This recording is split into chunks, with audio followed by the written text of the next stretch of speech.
Саламатсыздарбы? Парламентаризм сабактары көрсөтүүсүнүн кезектеги чыгарылышы менен студияда мен Ибраим Нуракун уулу. Бүгүн биз конституциялык өзгөртүү жөнүндө референдумду дайындоо тууралуу мыйзам долбоорунун жогорку кеңеште талкууланышы жөнүндө маек курмакчыбыз. Студиябыздын коногу социал-демократтар фракциясынын лидери Иса Өмүркулов. Кош келдиңиз. Мына адегенде сиз менен маекти баштаардан мурда кечээ күнү жогорку кеңеште ушул аталган мыйзам абдан кызуу талаш талкууларды жаратып, мына сиздин оппоненттериңиз, кесиптештериңиз сизге да абдан катуу суроолорду, курч суроолорду берди эле. Ошону көрүп алып, анан кийин маегибизди улантсак. Анан биринчи подлинникти таппайлыбы анда? Комиссия түзбөйлүбү? Биз каяка бүгүн кайсы документке өзгөртүү киргизип атабыз анда? Эмнени талкуулап атабыз? Азыр Татнакай президенттин укугу бар вето кылганга. Азыр эми премьер-министрдин обращениясы болсо дейт. Ким мага айтып берет? Ал обращение кандай формада болот? Письменный, устный, өкмөттүн заседаниясында каралабы? Же премьерге жакпай калса парламент кабыл алган мыйзамдын баарына эми кол коюлбайбы? Ошол бир буква менен кечээ бир күн отурдук да. Бүгүн болсо азыр келдик да баш мыйзамды башка жака буруп кеттик. Эми мунун баардыгы баш мыйзамда тегерегинде оюндардын ар жакка буруп атпайбы? Талаш татыш болуш керек сөзсүз. Бирок бир депутат менен экинчи депутаттын пикири келишпей калса, ал үчүн душман болбош керек. Негизги парламенттин негизги иштеши ушундай талап менен жазылган. Макул. Сен айткандай болуп өзгөртүү кирип, бирок 1-2 жылда кыргыздарды өнүктүрбөй кайра өксүк алып келсе, жакшылык эмес, жамандык алып келсе, парламентаризмди өнүктүрбөй кыскартса, силер анда өзүңөр иллюстрация кылып, чоң саясаттан кетүүгө даярсыңарбы? Авторлорго бир суроом бар да. Эгерде өкмөттү күчөтүп атсак, премьер-министрдин ыйгарым укуктарын күчөтүп атсак, анда эмне үчүн ошол ыйгарым укуктар 1 декабрь 2017 жылдан баштап күчүнө кирет деп атабыз. Бул өзгөрүүлөр жанагы алдыңкы чоң саясий кадамдын алдында, алдыңкы чоң президенттик шайлоодун алдына карата өзгөрүүлөр болуп атат. Бул биринчиси. Экинчиси, премьер-министр толук кандуу укугу 1 декабрь 2017 жылдан баштап иштейт. Бир нерсе гана иштебейт. Ал жана депутат болуп барам деген адам мандатын тапшырып барат. Биринчиси. Экинчиси, калганы жана акимдерди шайлоо бардыгын премьер-министр шайлайт. Сюжетте көрсөтүлгөндөй, айрыкча мына сизге демилгечилердин бири катары, ошондой эле Республика Ата журт фракциясынын лидери Өмүрбек Бабановго мынакей негизги лидерлер деп, эгер ушул өзгөртүүлөр киргизилсе, ошол иштебей калса, сиздер убада кылган жыйынтыктарды бербей калса, Кыргызстан алдыга прогресс жасабаса, анда өзүңүздөр иллюстрация кылып саясаттан кетесиздерби, жигитчилик кыласыздарбы деген суроолор берилди эле. Сиздин жообуңуз кандай болду? Эми биринчиден мыйзамдан баштайлы. Бул жерде бүгүнкү күн тартибинде каралып аткан маселе кечээ күндө ушул биздин комитетте талкууланды. Бул референдумду дайындоо жөнүндө мыйзам. Бул конституцияга киргизип аткан өзгөртүү толуктуулар жөнүндө талкуу эмес, ушул мыйзамдын дайындоо жөнүндө мыйзамдын тегерегинде талкуу болду. Бирок эми ошого биздин телекөрүүчүлөргө түшүнүктүү болсун деп айтып атам да. Бул эки мыйзам, бул өзүнчө долбоор, бул конституцияга өзгөртүүлөр киргизүү боюнча болчу. Экинчи долбоор бул ушул референдумду дайындоо жөнүндө мыйзам. Мына биз азыр ошол мыйзамды талкуулап атабыз, референдумду дайындоо жөнүндө. Ал эми сиз берип аткан суроо боюнча баягы бул эми келечекте иштебей калса жигитчилик кандай болот деп. Эми бул жерде жооп бергенде сиздер уктуңуздар го. Бул жерде биздин депутаттардын же болбосо бир айрым биздин эр азаматтын жигитчилиги жөнүндө кеп болгон жок. Бул жерде биздин баш мыйзам жөнүндө кеп болуп атат. Ошол баш мыйзамга кирип аткан толуктоолор, өзгөртүүлөр жөнүндө кеп болуп атат. Бул ошо кийин мамлекетке иштейби же иштебейби? Мына ушул биздин кийинки 6 жылдагы конституция менен иштедик. Бул конституция да жаман конституция эмес. Жакшы конституция. Бул эми бүгүн президенттик парламенттик мамлекетте тастыктаган конституция да. Мына ушул 6 жылда чогулткан тажрыйба менен, 6 жылда бир ар кандай проблемалар боюнча, конституцияга мүчүлүштөр боюнча ошолорго мыйзам аркылуу мындай өзгөртүүлөрдү жүргүзүш үчүн баягы конституциянын өзүнө киришпей аракеттер болду. Бирок бүт маселелер боюнча бүгүнкү заманбап, бүгүнкү дүйнөдө болуп аткан өзгөрүүлөргө ылайыктуу, бүгүнкү ушул биздин баш мыйзамдагы баягы капыл тапыл мезгилде кабыл алынып аткандагы карама каршылык, жанагы мамлекеттик тил менен официалдуу тилдин ортосундагы айырмалары барлыгы мына ушунун баарын тең өзгөртүүгө мындайча айтканда мажбур кылды. Ошон үчүн мына демилгечи топтор, демилгечилер, анын ичинде мен да бармын, биздин партия да бар. Ошол өзгөртүүлөрдү бүгүн элге сунуштап атабыз. Албетте тилегибиз, оюбуз, максатыбыз бул ошол конституция элге иштесин деп атабыз. Элге үчүн дегенибиз бул ушу бүгүнкү мамлекеттеги жашай турган эреже бул. Эң биринчи эреже бул эрежени баарыбыз тең так сакташыбыз керек.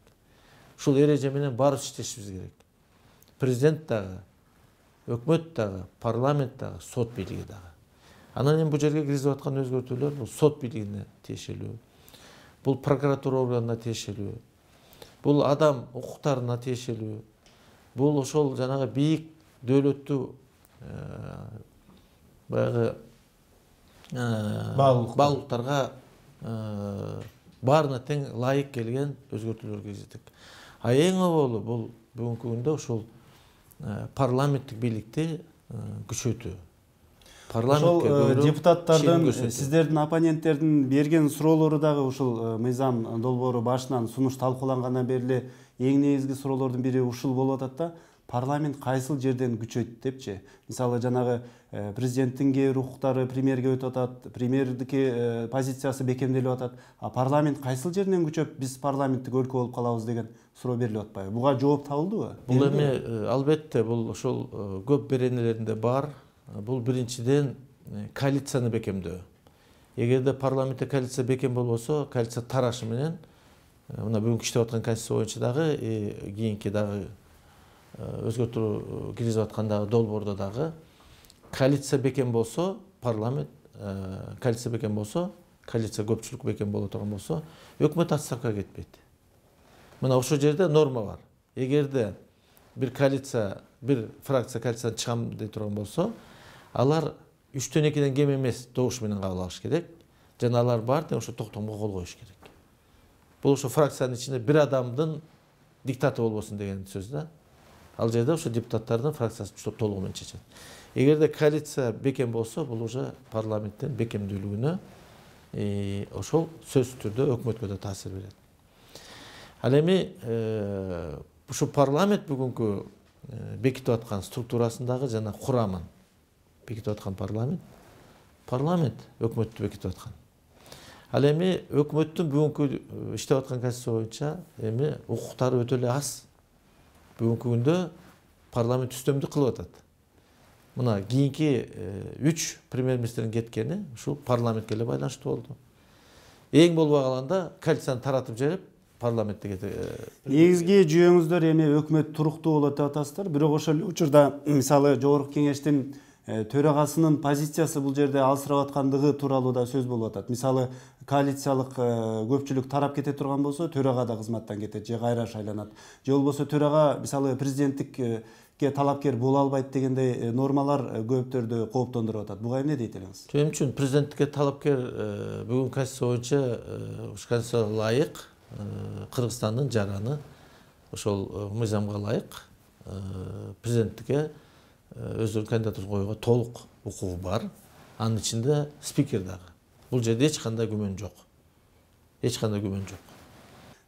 Тиги спикер мисалы жана коалициялык көпчүлүк тарап кетсе, ал эми коалиция тараптан болсо, ал кызматтан кетпейт. Бул кайта өзүнүн баягы легитимдигин бекемдеш керек да. Биз ага кайта дагы добуш беришибиз керек. Бул ушул өзү парламенттеги туруксуздукка алып келбейби мындан кийин? Мисалы буга чейин өкмөттө туруксуздук болсо, өкмөт башчы улам-улам кетсе, эми спикер улам-улам алмашып, мындай парламентаризм алсырап калбайбы деген суроо. Мен ойлойм, алсырабайт, себеби бул спикерди шайлаганда сөзсүз түрдө биринчи коалиция түзүлөт, көпчүлүк коалиция. Ошол коалициянын чечими менен добуш берилип бекитилет. Анан мен ойлойм, коалиция, көпчүлүк коалиция сөзсүз түрдө анын баары тең жети өлчө бир жолу кесет. ошол эле коалиция дагы жолу кайталап койгон өкмөттүн курамында түзөт, премьер-министр да шайлайт. Ошон үчүн бул жерде парламентте мен ойлойм аябай эле көп күч болот. Андан сырткары дагы бир негизги суроолордун бири эмне үчүн 2017 жылы 1 декабрдан баштап ушул конституция күчүнө кириш керек? Мисалы премьердин жанагы ошол ыйгарым укуктары ошол учурдан башталыш керек деген суроолор берилбеди. Ал эмне үчүн ошол суроо чыкты? Бул жогорку кеңештин өзгөртүүлөр берген нерсе ошо 17 жылдан да өкмөттүкү референдум кабыл алып, эгерде биздин жарандар толугу менен кабыл алына турган болсо, иштей баштайт. Мисалы үчүн өкмөт акимдерди шайлаганга толук укук алат. Дароо эле ошо референдумдан кийин эле эгер макул деп эл добуш берип калса, демек өкмөттүн ыйгарым укуктары өзгөрүп калат турбайбы анда? Ал эми парламенттики ошол кийинки жылдыруунун себеби эмне болду? Парламент эми биринчи 17 жылдын декабрынан баштап күчүнө кирет. Парламент эми баягы ушул президенттин мөөнөтү бүткөнчө мен ойлойм бир туруктуулук болуш керек да. Ошон үчүн мен ойлойм парламенттин ошондой өзгөртүүлөрү ошол 17 жылдын декабрынан баштап күчүнө кирет. Демек азыр жанагы парламент сиз айтып атпайсызбы, тиги спикердин да туруктуулугу таасир берет деп? Албетте, ошон үчүн 17 жылдын аягына чейин спикерге дагы баягы толук баягы иштеп аткан кызматын аткарып, ыйгарым укуктарын аткара берет. Дагы бир негизги маселелердин бири мына кечээ күнү жогорку кеңештин жыйынында талкуулап жатканда президенттин өкүлү мисалы 2010 жылы кабыл алынган баш мыйзамдын түп нускасы жок деп, анан кийин кайра мамлекеттик архивде сакталып турганын айтпадыбы? Негизи ошол учурда мисалы ошол түп нускасы менен ошо мамлекеттик гезитке, өкмөттүк гезитке жарыяланган конституция баш мыйзамдын айырмасы болобу? Түп нускасы сөзсүз түрдө керекпи? Мындай коомчулукта мамлекеттин колунда болуп туруш керекпи? Мен ойлойм түп нускасы бар деп. Анан эми бүгүнкү биз өзгөртүүлөр киргизип аткан жана бүгүн референдум дайындап аткан мыйзамга тиешеси жок. Бул жерден баягы эми ар кандай баягы оппоненттер мындайча айтканда шылтоо сыяктуу, доомат катары сыяктуу айтып атышат, бирок мен ойлойм ал түп нускасы бар болуш керек. Аны жакшылап карашса табышат. Бизде болсо ошол мыйзам биринчи күнү эркин тоого жарыяланган, мына ошол эки баягы түп нуска болуп эсептелет. Ал жарыялаган бар, бекитилген нускасы бар. Мына ошонун негизинде азыр конституция китепче болуп чыккан. Ошол китепче менен азыр биз баарыбыз колдонуп атабыз. Ушул референдум өтө турган болсо, конституцияга өзгөртүүлөр киргизиле турган болсо, бул конституциялык реформа болобу, жөн эле конституциялык өзгөртүүлөр болобу? Эми бул эми мисалы үчүн бул конституция бир топ тармакка реформа кылганга шарт түзүп атпайбы? Ошон үчүн реформага шарт түзгөн жакшы шарт түзгөн конституция болот. Мисалы үчүн жанагы прокуратура органдарынын тергөөнү алып чыктоо. Мына бүгүн айрым биздин коллегалар сүйлөдү. Бүгүнкү күндө ошол өздөрү иш козгоп, өздөрү тергеп, өздөрү мындайча айтканда андан ары сотко чыгарып атат. Бул жерде мен ойлойм дагы баягы калысчылык же болбосо ким кепил боло алат бул ошол туура деп. Анан бүгүнкү козголуп аткан иштерди дагы ошол өздөрүнүн эле укук органдарынын кызматкерлеринен бул дагы ошону көрсөтүп турат. Ошон үчүн булардан ошол следствие алынып атат. Бул болсо өзүнчө мыйзам менен бекитилет. Ал мыйзамды биз парламент кабыл алабыз. Сиздердин негизги оппоненттериңиздердин бири Чолпон Жакупова кечээ күнү мындай бир билдирүү жасады да, буга чейин мисалы Кыргызстанда партиялык олигархтык система үстөмдүк кылып жатат деп чочулаганбыз. Эми мындан кийин ошол олигархтык система саясатчылар сотторду өздөрүнө көз каранды кылып алат. Себеби дегенде парламент менен президент ошол президентке соттордун баардыгы көз каранды болуп калат. Мындан кийин ошол соттордун көз карандысыздыгы тууралуу эгер ушул сунуш кабыл алынса, анда айтууга дагы болбой калат деп айтты да. Буга сиздер кандай жөө келтирдиңиздер? Бул эми мындай да баштан эсиңизде болсо, ушул демилге көтөрүлгөндөн баштап президент бийликти узурпация кылганга даярданып атат, ошону даярдап атат, ошого ушундай өзгөртүүлөр киргизип атат деген мындай күнөөлөрдү койгон. Андан кийин жанагындай сиз айткан мына олигархтык парламент келе турган болсо баарын бийлик алат. Эми олигарх шайлайбызбы? Же болбосо ушул кыргыз элинин нукурамында патриот, жигит, улан кыздарын шайлайбызбы? Билимдүү академиктерди, окумуштууларды шайлайбызбы? Мунун баары тең мен ойлойм бул элдин колунда. Биздин шайлоочулардын колунда. Эгерде шайлоочулар ушул парламент бизге жакшы иштей турган парламент болсун десе, булар сөзсүз түрдө өздөрү тамдап туруп добуш бериш керек. Анан эми алдын ала олигархтар же болбосо бирөөлөр башкарат деп эми боло элек нерсени менимче элди кооптондуруп, элди баягы козутуп мындай сөздөрдү айтпаш керек. Андан дагы баягы конституция кабыл алганда сиздер көрөсүңөр деген ушул силер демилгечилер деп мындай демитип жатканы бул мындай бир суу кечпеген нерселер да. Негизи ошол эл шайлаган учурда дагы саясатчы бийликтеги адамдарды, бийликтеги партиялардын баардыгын эл шайлайт да. Эл шайлаган учурда дагы ушул сотторду ошол бийлик структураларына же болбосо саясатчыларга көз каранды кылып кое турабы? Эми сот бийлиги бул көз карандысыз болуш керек. Көз карандысыздык болуш керек. Бул жерде бирөө аралашпаш керек. Булар мыйзам алдында, Кудай алдында дагы өздөрү дайым туура чечим чыгарыш керек. Ал эми чечим туура эмес чыгара турган болсо, мына бул жерде дагы бир норма кирип атат, жанагындай тартиптик комиссия түзүү боюнча. Ал жерде эгерде бүгүн жанагындай соттор кеңеши деп атпайбызбы? Соттор кеңешинин курамында ким бар? Бүт соттор бар. Ошон үчүн баягы кара карганын көзүн чокпойт дейт. Ошон үчүн бул жерде бир корпоративдик бир кандайдыр кызыкчылык болбосун деп жанагындай тартип комиссиясы сунушталып атат. Тартип комиссиянын 3/1 президент сунуштайт, 3/1 парламент сунуштайт, 3/1 ошол соттор кеңеши сунуштайт.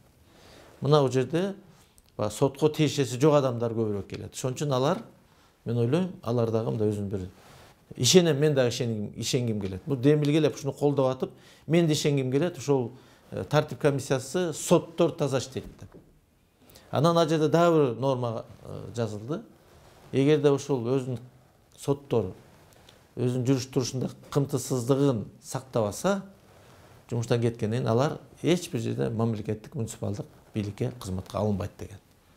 Бул дагы алар үчүн чоң бир мындайча айтканда бир тазаланууга себеп болот. Тазаланууга, анан таза иштөөгө.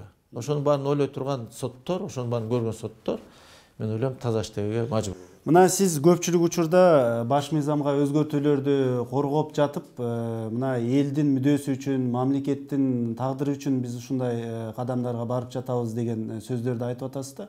Бирок ушул өзгөртүүлөрдү эл сурадыбы же бийликтеги адамдар өздөрү демилге кылып чыгарып атабы?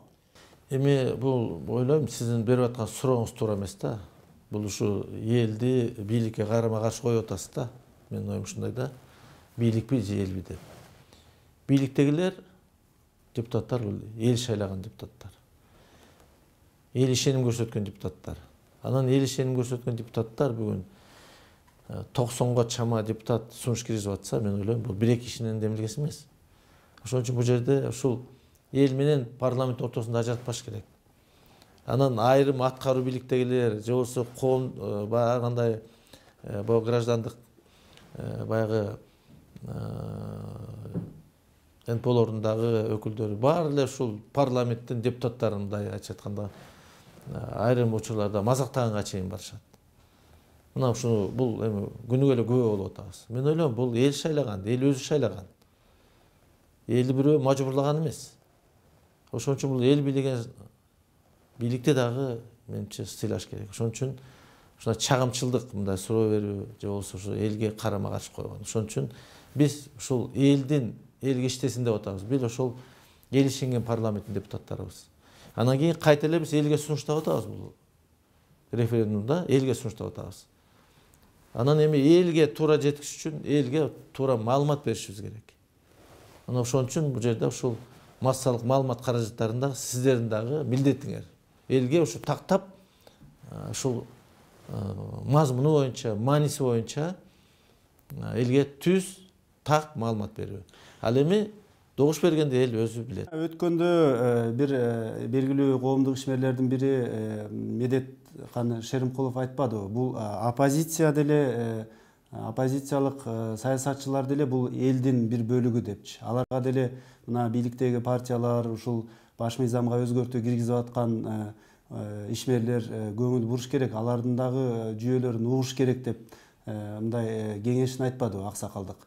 Ошол кеңешке мындай кулак салдыңыздарбы? Негизи сиздер өздөрүңүздөрдүн оппоненттердин жанагы сунуштарын, сын пикирлерин угуп, эске алып, анан кийин ошол конституциялык өзгөртүүлөргө ошолордун сунушу менен киргизген бир бөлүгү же беренеси болдубу? Албетте, биз бүгүнкү күндө баарын тең угушубуз керек. Бул биздин жарандар, оппозиция эмеспи? Бүгүн мен бул оппозиция менен же болсо позиция деп айтпайт элем да. Бул ошо мыйзамга бүгүнкү күндө оппоненттери бар, анан демилгечилери бар. Анан кийин алардын пикирин сөзсүз түрдө угуш керек. Уктук. Мына бүгүнкүдөй кызуу талкуу каерде болот? Эсиңер эстеп көргүлөчү, мурунку Акаевдин учундагы, Бакиевдин учундагы референдумдар кандай өтчү эле. Мына бул жерде бир ай мурун сайт делинип турду. Бир ай толугу менен болгон берененин баары. Мурун андай мүмкүнчүлүк болгон эмес да. Бүгүн мынакей жарандык коомдордагы, айрым саясатчылар дагы каалаган жерде пресс-конференция берип, каалаган сайт аркылуу сындаганы сындап, колдогону колдоп атат. Мен ойлойм бул эми аябай эле эске алуу. Ал эми баштагы сунушталган долбоор менен аягында мынакей уже бүтүп биз сунуштап аткан долбоордун ортосунда көп айырма болду. Бул жерде ошол оппоненттердин дагы сунуштары эске алынды. Мисалы үчүн Конституциялык жогорку соттун Конституциялык палатасы боюнча сунуш бар болчу мурун. Жанагындай предварительно чечим кабыл алат деп. Анан кийин ошого катышкан каршы пикирлер боло турган болсо, алар бир мөөнөттөн кийин ойлорун айтыш керек, анан кийин Конституциялык палата өзүнүн бүтүмүн чыгарат деп. Мына ошол норма алып таштады. Мына ошол оппоненттердин берген сунушу боюнча. Ал жерде дагы ошондой бир топ сунуштар бар. Парламенттин ичиндеги ушул баш мыйзамга өзгөртүүлөрдүн айланасындагы талаш талкуулар сиздин баамыңызда ушул мыйзамдын тегерегинде эле, ушул сунуштун тегерегинде эле болуп атабы, же алдыдагы президенттик шайлоонун байланыштуу дагы бир күрөш жүрүп атат деп ойлойсузбу? Тилекке каршы бул ошол киргизип аткан баягы толуктоолорду өзгөртүүлөргө тегерегинде болгон жок. Көбүрөөк саясат болуп кетти. Саясат, туура айтып атасыз, бул ушул кийинки президенттик шайлоого даярдануу, ошонун тегерегинде ажиотаж кылуу, көбүрөөк саясат болуп калды. Анан эми дагы бир жакпаган нерсе, аягында ушул бир персонага өтө баштадык да. Ар бир персона бул жерде мен бу да туура эмес деп ойлойм. Бул жерде дагы бир саясий да маданияттуулук болуш керек. Бул жерде бирөө атабай ошол пикирге каршы айтыш керек. Өзү макулбу же макул эмеспи оюн айтыш керек, сунушун айтыш керек. Ал эми сен жигитсиңби же жигит эмессиңби деген, мисалы үчүн ошону суроо берген депутаттарга ким андай укук берди? Анан ошол телевизияден маалымат каражат аркылуу ошондой суроо берген өзү ошол айтып аткан жигитчиликке татырлыкпы же татырлык эмеспи? Бул жерде дагы мен ойлойм баягы бизди шайлаган эл бар.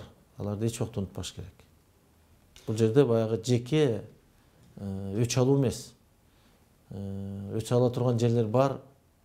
Ал баягы публичный болуш керек. Ар ким өзү баягы өзү үчүн, мен ойлойм, намыс үчүн туруп берет. Ал эми бүгүн баарыбыздын бир элдин жалпы жүгүн көтөрүп аткандан кийин ошого татый турган кызмат кылышыбыз керек. Маегиңизге чоң рахмат. Ушуну менен бүгүн бизге бөлүнгөн убакыт соңуна жетип калды. Биз бүгүн Кыргыз Республикасынын баш мыйзамына өзгөртүүлөрдү киргизүү жөнүндө, ошондой эле референдумду дайындоо жөнүндө мыйзамдын тегерегинде талкуу уюштурдук. Студиябыздын коногу социал-демократтар фракциясынын лидери Иса Өмүркулов болду. Саламатта калыңыздар.